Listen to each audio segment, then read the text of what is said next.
What's up, fellow lords of gaming, and welcome back to the channel. Today we're jumping back into some Marvel Future Fight content. Specifically, take a look at Black Swan and the 9-year anniversary countdown. So let's get into it real quick here. Don't forget the April Fool's uniform event will be ending tomorrow, so you need to make sure you use those tokens. I have literally done this before where I've forgotten to use tokens, and just because I was holding out for those 7 days and then I forgot. So do not forget to redeem those tokens inside the shop and whatever remainder tokens that you have. Highly imperative that you do not forget. Don't be like me. All right, so let's jump into this real quick. So while that's loading up, we can take a look over here at the 9-year anniversary red carpet festival, which is in current countdown. Yeah, so let's take a look at some of the rewards you're getting. So this is CM Fragment of Marvel Future Fight with anticipation of the upcoming 9-year anniversary red carpet festival. They've prepared the 9-year countdown event. Agents can claim special gifts for each day in the inbox from every day from D21 to the D-Day countdown. So let's take a look at some of these rewards, and these are some really freaking good rewards inside this countdown for the 9-year anniversary. There's some T4 material, some crystals, there's something of everything inside of here. So starting off with D21, which is today, you will be able to claim a 6-star character selector and a 6-star X-Men X-Gene selector as well. So really good event overall for that one to start off. We then end up with some not so good rewards, but they got to throw them in there. D20, D19, and D18 just basically bear down to some like tier 3 materials. That's pretty much it. But then you notice over here on D17, we're getting carbonadium. That's nice. Can't complain about it whatsoever. And then you see over here D16, you get another X-Gene 300 selector inside there. That's really good as well. Coming in D16, some gold. I'm really gold deprived right now after leveling up Bay over here. And then on D14, you're going to get a tier 2 character selector. So even the normal X-Men characters are included inside of this one. That's a really, really nice reward. Basically, get those characters to tier 2 halfway there, get them up to tier 3 and Transcendence and so forth, right? Celestial Essence drops in there at 300. We get some Mcron crystals at D12 and D11. You start to see some more of those materials. So Essence of Dimensions, and on D10, we get Souls of the 14. 70 is like half a day's worth of Souls of the 14 at this point, right? So that's like essentially half a day's Souls of the 14. So that's accelerating the process. If you look at it right now, it pretty much takes you like 30 days to get one tier 4 with the rate that you get for Souls of the 14, carbonadium, and things like that. You're basically in the mix to basically like accelerate that by half a day, right? Then we get some Dimension Chest 4-star artifacts inside of here. They're there 4-star artifacts. I'm still not a huge fan of the artifact system, and especially the draw rates and the way that works inside there, but it is what it is. D8, we're getting 300 crystals on 3/8, some cosmic Q frags. Then you get a tier 2 mega advancement ticket on D6. Now, to be honest with you, at one point when they weren't introducing as many characters as they have in the past couple of months, I was like, yeah, these things have lost value for me. Now, like, I still have some characters like Corey, for instance, who I don't have at tier 2 because I don't have the resources to get her to tier 2. And so a mega advancement ticket is really nice. Titan component pack times 200. Your life seeds. By the way, for these tier 2 mega advancement tickets, make sure that you're saving them for characters whom you cannot get the bios for. They've seemed to release more characters inside of the shop than they have available as free to play for you. So then we get the life seed times 70 inside there, some more tier 4 materials, and then we get an Odin's Blessing chest on D3. You get a level 6 advanced potential enhancement ticket. Who don't love to skip that completely, right? So go from 60 to 70 in a blink of an eye. That's always nice. And then on D1, we're gonna get a 600 crystals, so 900 crystals in total from the countdown. And then on D-Day, you're going to get a tier 3 character selector. So if you look down here on the bottom, it will tell you the characters that are available for the character selector. So we've got Captain America, Iron Man. Let's go over some of these real quick. So I'm pull this up inside here so that way you can take a look at these actually. So let's go inside the team and let's take a look at these characters. So you got the characters that are going to be available for you are Captain America, Iron Man, Thor, Black Widow, Hulk, Spider-Man, Captain Marvel, Winter Soldier, Vision, Daredevil, Black Panther, Ant-Man, Captain America, Sharon Rogers, Black Bolt, Venom, Cyclops, Storm, Rogue, Ghost Rider, Loki, Falcon, War Machine, Taskmaster, Shang-Chi, Hela, Kingpin.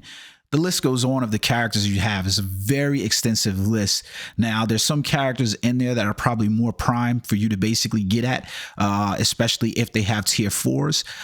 Specifically on the list that I'm very interested in is Daredevil. I already have most of these characters at tier 3, so I'm not like, I need to, get that tier 3 character selector other than the materials that will be refunded if you already have all the characters or you have the character selected. But essentially, like, Daredevil is one of the ones I'm most interested in, specifically because of the fact that Daredevil has a television show coming out and we may see something in addition for him. Characters like Punisher, my Thor is already at tier 4, so like Captain America can go to any character that can go to tier 4. You're going to probably have some value inside of them looking at, basically getting, I think, one of the highest characters on the list, if you don't have them already, in my opinion, which I would strongly say is Ghost Rider. I still think Ghost Rider is one of the easiest to play characters in the game. He has viability in almost all of the game modes for use, especially inside like Giant Boss Raid, World Boss, Legend, and even inside like Otherworld Battle, Alliance Conquest. I think he has usability across the board inside there. So he's at the very top of my list. I think he should be at the top of your list. Outside of him, I would say like Black Bolt is still a good option. It's crazy to say that Black Bolt is still a freaking good option if you're looking for a free to play character. From where Black Bolt went to his introduction with this seasonal uniform to where he is now, it is absolutely crazy. And the reason why I suggest him is because he's an relatively easy character to play. I notice that a lot of times I jump in like Giant Boss Raids and things like that, and you get a lot of times that guys don't really know how to play the characters that they are. It's not they don't have builds on the characters, but they don't know how to play them, and then they just like kind of lose out. So in that regard, I think that he has some really, really high, value, especially if you're just a PvE type player. If you're just PvE, then you're probably good in there. Thor has lost some of the value, basically, especially even his newest uniform.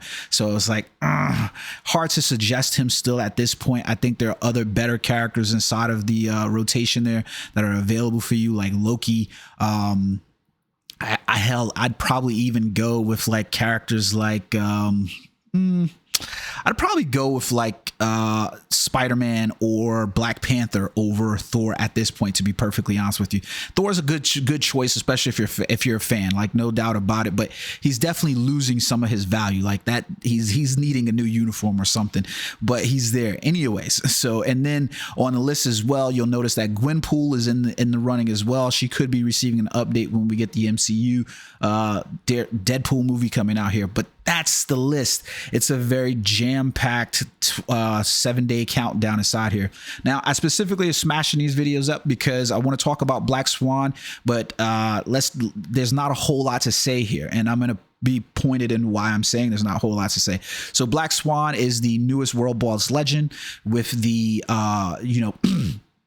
native tier 3 tag on her, so she's going to be a very expensive update. You can see where my resources are at right now in terms of gold. I had about 180, 190, 200,000 gold almost, and basically leveling her all the way up to level 70 was probably one of the most expensive, and I do mean that, one of the most expensive runs on a character that I particularly had.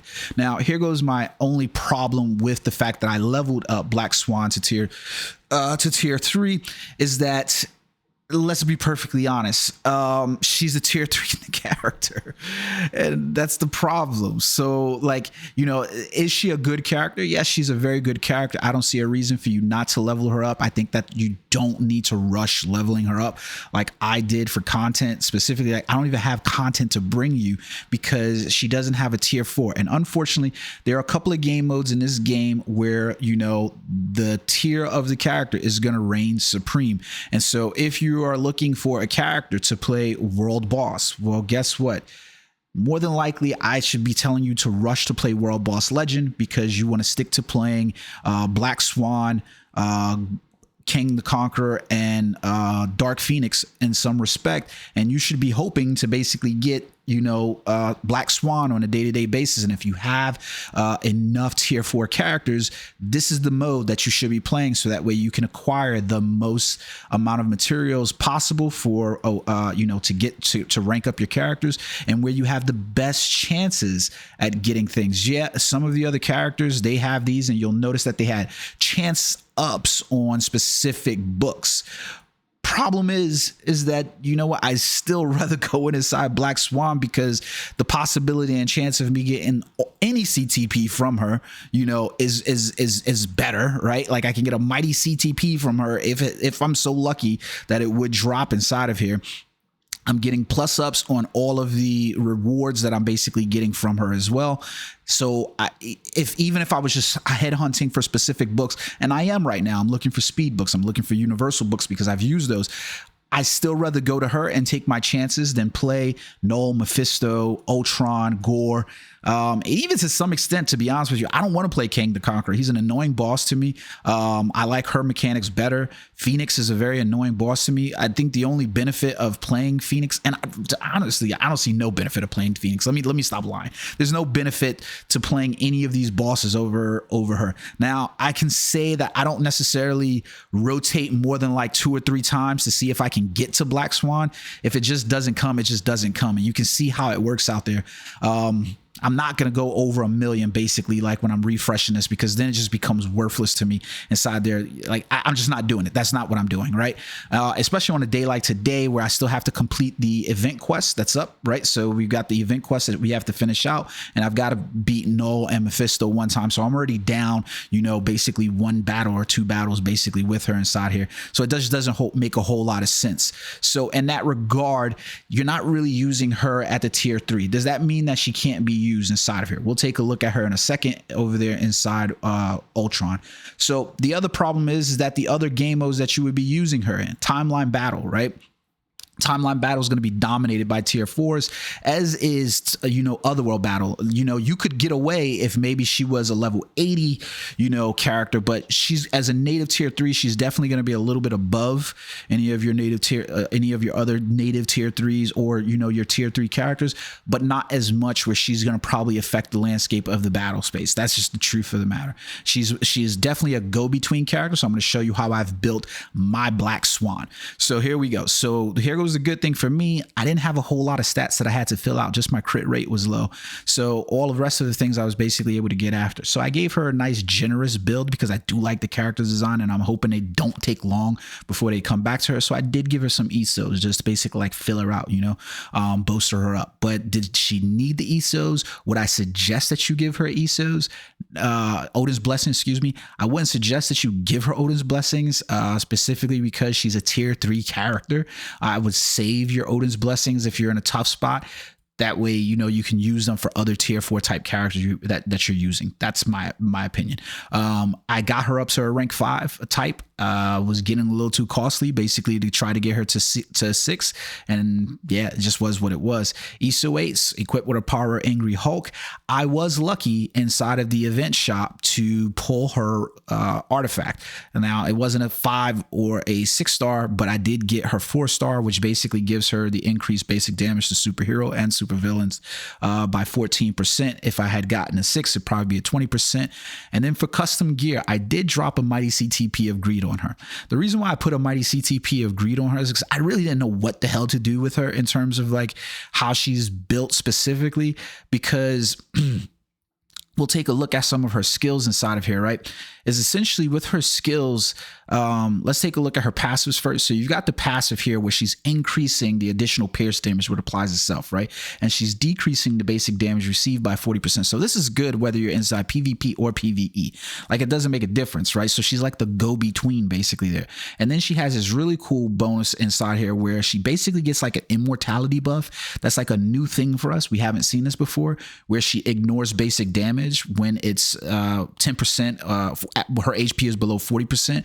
And she basically gets like a, you know, static, like, hey, don't touch me anymore at this point for at least that 7 seconds. She ignores the basic damage that she's receiving, which is really cool, right? And then it decreases all the damage received. Now, if you're going to play her specifically inside of PvP, then I think this is the place where you probably decide whether or not you're going to use the greed or whether or not you're going to like use the CTP of conquest, where she can get that wall to kind of benefit her overall inside there. That's my opinion anyways. And then you can see her other passive, she gets like a 50% chance to penetrate, and then the super armor on this one, and the nice increased skill damage. And then her leadership, she does have a buff inside here which removes all debuffs. So I want to play her inside of Otherworld Battle, because this basically gives me the ability to put her inside Otherworld Battle and swap her out for the likes of like Strife or Wasp, basically inside of here. So then we can take a look at some of her skills inside here. Nothing really on Antimatter Punch, Doomsday Gaze. Everything about this character, by the way, just reminds me of simply reminds me of Darkseid's daughter Grail, and I'm here for it. No problem with it, right? Just funny. So you can see here she's got the PvP skills, targets the ignore targeting effect, 100% chance to grant all damage immunity, and on a counter attacking skill, which is really cool. Death Pirouette is a really cool recovery and an accumulation. So you can see what I mean, where she's dancing the lines between PvE and PvP, right? Because that accumulation skill is going to be pretty nice in PvE, especially at a 1.3%. And then we get interdimensional destruction, fracture, and incapacitation on that skill, with invincible and barrier as well for that on there. So a nice skill. And then the dance of the Black Swan, she gets a nice frenzy buff of 65, 5, and 35. It's really cool. Let's take a look at these skills and preview her rotation, and then I'll take you into the only content that really should matter to you, which is PvE. So let's get into this real quick. So number one, I do appreciate, you know, the character kit overall in terms of the design and in terms of the skills that they've given. Nothing really on the 1 and 2, but there's some very good intricacies about the skill that I find very interesting, like that they put in because they just really didn't have to. Like if you look at the VFX on this 2 skill, when she basically winds up and you basically get the little cloud like tornado effect in there, it looks cool. It's just like, did they need to add that in there, or could they just have added the hits basically to go? They could have probably did something way easier than animate this, because I don't think any other character has that misty like effect in there.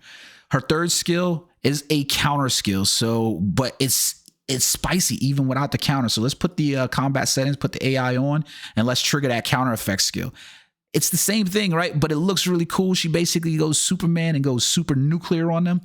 It looks cool with the I-beam blast. I really like it. Her 4th skill looks even amazing too. Like she basically summons, you know, not summons. She shoots her beams up into the sky, and then they just rain down on a target. And I think it looks absolutely amazing. You know, everything from the ripple effects that basically wave out, like, you know, it's almost like a tsunami type effect where everything kind of pulls in on her and then pushes out in the wave. So look at it go in, and then it goes out as she shoots the beam off, and then it's just like just raining down. It's a really cool skill.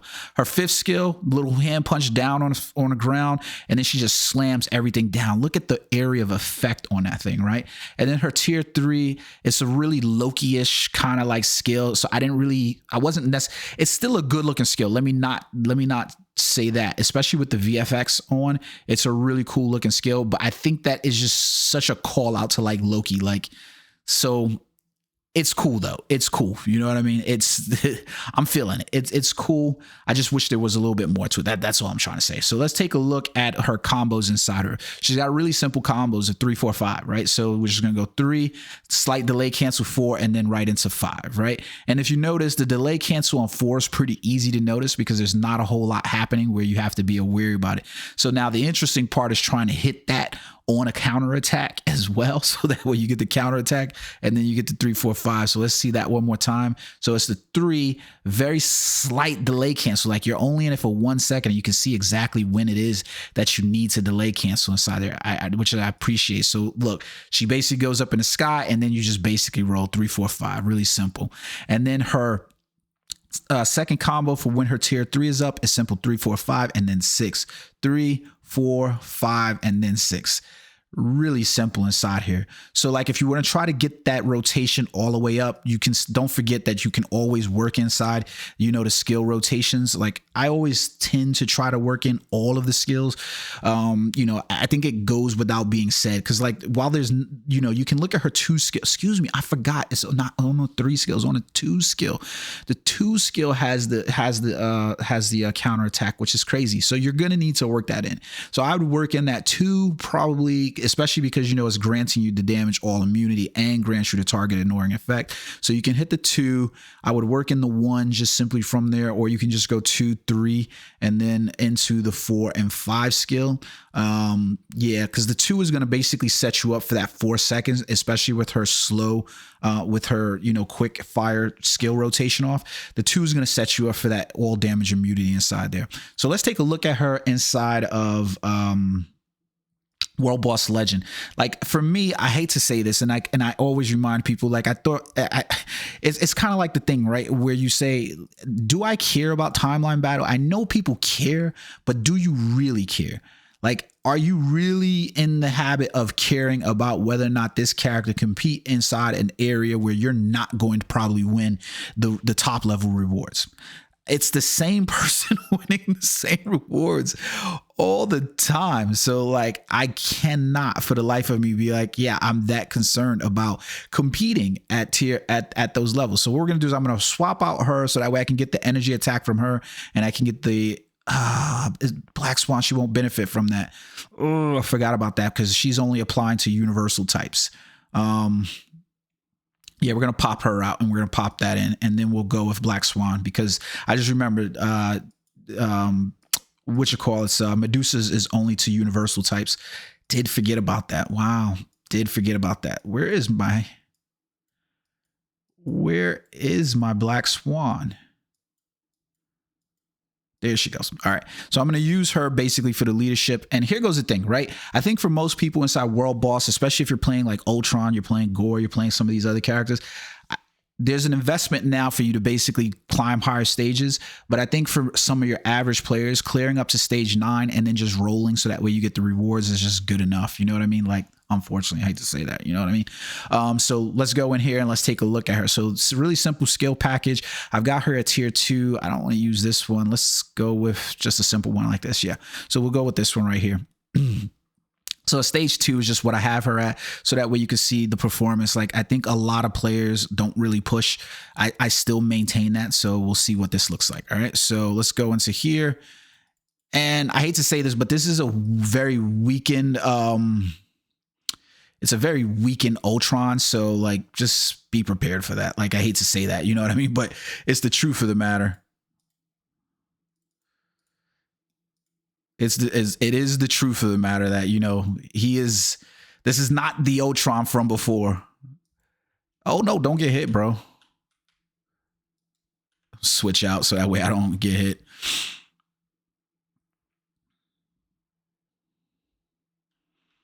We'll use, oh, okay, there we go. I was like, what the hell's going on? I always get hit on these. I hate Ultron too, with a passion. So 2, 1, we go 3, 4, 5. There we go. Break him down into his next stage. And then we'll go 3. This bastard. He's annoying. Like, Ultron can be annoying, but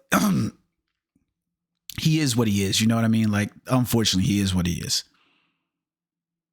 Now, he's a very weakened Ultron too, if I must say so. Oh, shit. Oh, mother sucker. Mother trucker. I mess it up. I don't play Ultron very much anymore, if I'm being perfectly honest, and let alone to have to rotate through him there.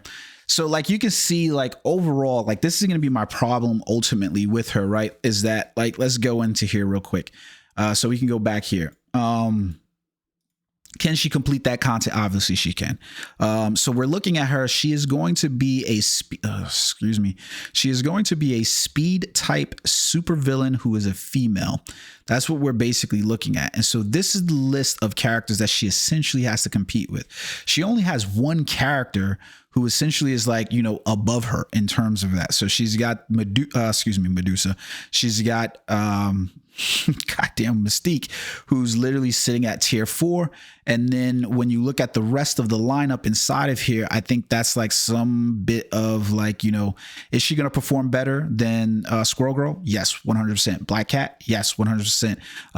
Sin? Yes, 100%. None of these characters outside of Mystique probably frame any great capability that is going to be over, you know, you getting her to tier 3 and basically utilizing her. Obviously, Mystique is going to take precedence, and if you're looking for a speed type supervillain female, you should be focused on Mystique because she has the tier 4 and she has the mutant tag and she has the support abilities. So there's a lot more in the package basically. So I would not say that, you know, you need to basically go with, you know, Black Swan if you don't have Mystique already. Like if I'm being forced basically right now to choose who I'm leveling up, then I'm going to choose her. And here goes the truth of the matter, right? Mystique is just like, I throw a CTP of insight on Mystique. I haven't leveled her up to level 80 simply because I don't use Mystique for any of that stuff. I basically use her for her leaderships and her passes, right? So that's what I'm using. Like it's the passive abilities that Mystique provides. That's really good for characters. Like I'm giving all allies this kind of buff. That's what I'm doing with Mystique.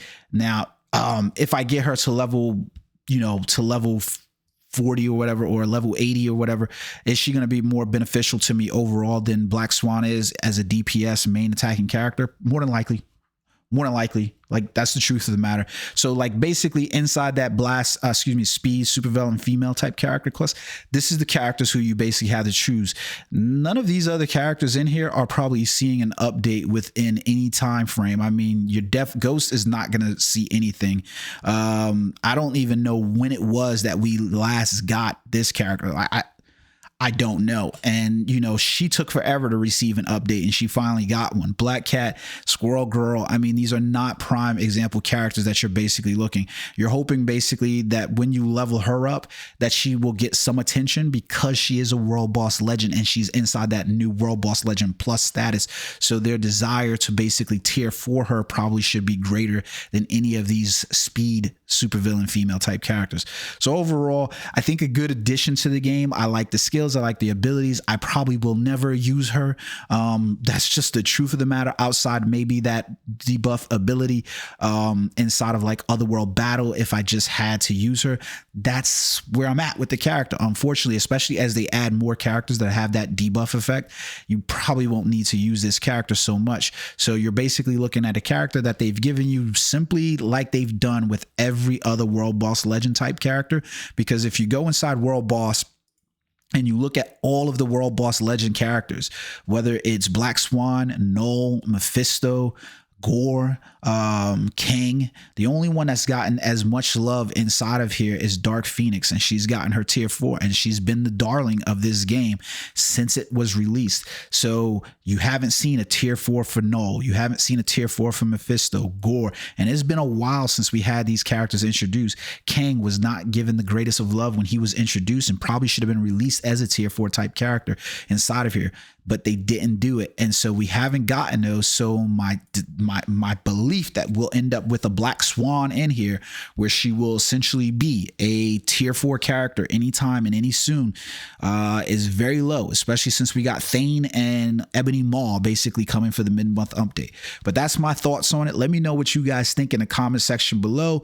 If you disagree with me, that even helps. Let me know what you guys think about the rewards from the 9-year anniversary countdown. And remember, please guys, like and subscribe, hit that bell so you get these notifications. Every bit helps. Until next time, peace.